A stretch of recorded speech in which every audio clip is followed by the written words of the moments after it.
ঝিনাইদহ ৪ আসনের এমপি আনোয়ারুল আজিম আনার হত্যাকাণ্ডের ঘটনায় মামলা হয়েছে দুটি। একটি কলকাতা আদালতে হত্যা মামলা, অপরটি ঢাকায় অপহরণ মামলা। দুদেশের দুই মামলা কিভাবে চলবে এ নিয়ে তৈরি হয়েছে জটিলতা। ফৌজদারি মামলার আইনজীবী অ্যাডভোকেট আমিনুল ইসলাম বলেছেন, প্রথাগত আন্তর্জাতিক আইন অনুযায়ী ভুক্তভোগী, আসামি, ঘটনাস্থল এবং হত্যাকাণ্ডের মোটিভ বিবেচনায় দুই দেশেই এই হত্যা মামলায় চলতে পারে। শিয়া বাটার, অ্যালোভেরা ও ভিটামিন ই সমৃদ্ধ লিলি বিউটি সোপ। ভারতে বাংলাদেশের এমপি আনোয়ারুল আজিমকে হত্যার ঘটনায় তদন্ত চলছে দুদেশেই। মরদেহের সন্ধান ও হত্যার কারণ জানতে তৎপর উভয় দেশের পুলিশ। কিন্তু প্রশ্ন উঠেছে, বাংলাদেশের নাগরিককে ভারতে হত্যার ঘটনায় বিচার হবে কোন দেশে? কারণ হত্যা সংঘটনের স্থান ভারতের কলকাতায় হলেও পরিকল্পনা হয়েছে বাংলাদেশে।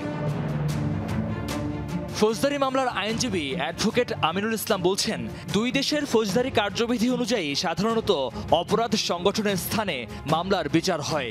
এ বিষয়ে একাধিক মামলায় আন্তর্জাতিক আদালতের রায়ও আছে।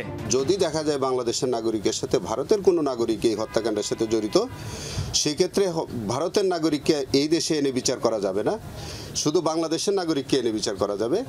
আর ভারতের নাগরিকের বিচারটা ওই দেশে তার দেশের আইন অনুযায়ী আলাদাভাবে সম্পন্ন হবে। ধরেন হত্যাকাণ্ডটা ইন্ডিয়াতে হলো, কিন্তু বাংলাদেশে বসে কেউ সেটাতে তাকে সহায়তা করলো, তিনিও এই অপরাধের মধ্যে নিয়ে আসতে পারবে, আইনে সেটি আছে।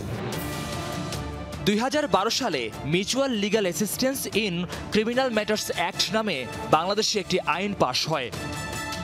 এছাড়া ভারতের সাথে বাংলাদেশের এই আইনের অধীনে আন্তর্জাতিক কনভেনশনও আছে।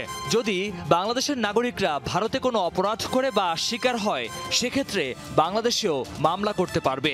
এক্ষেত্রে যেসব দালিলিক বা বস্তুগত প্রমাণ আছে তাও চাইতে পারবে বাংলাদেশ।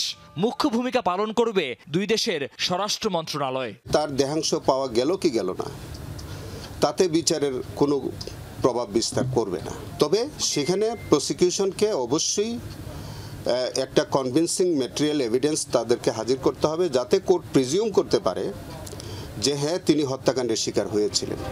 তবে মূল পরিকল্পনাকারী সন্দেহভাজন শাহীন যুক্তরাষ্ট্রে চলে যাওয়ায় বাংলাদেশ তাকে ফিরিয়ে আনতে পারবে না, কারণ যুক্তরাষ্ট্রের সাথে বন্দি প্রত্যর্পণ চুক্তি নেই বাংলাদেশের। কিন্তু ভারত চাইলে তাকে সেদেশে ফেরাতে পারবে, তাদের সাথে যুক্তরাষ্ট্রের চুক্তি আছে। যদিও এই মামলার বিচারের জন্য দেহাংশের ফরেনসিক রিপোর্ট কিংবা গ্রেফতারকৃতদের স্বীকারোক্তির জন্য অপেক্ষা করতে হবে। মহিউদ্দিন মধু, যমুনা নিউজ, ঢাকা।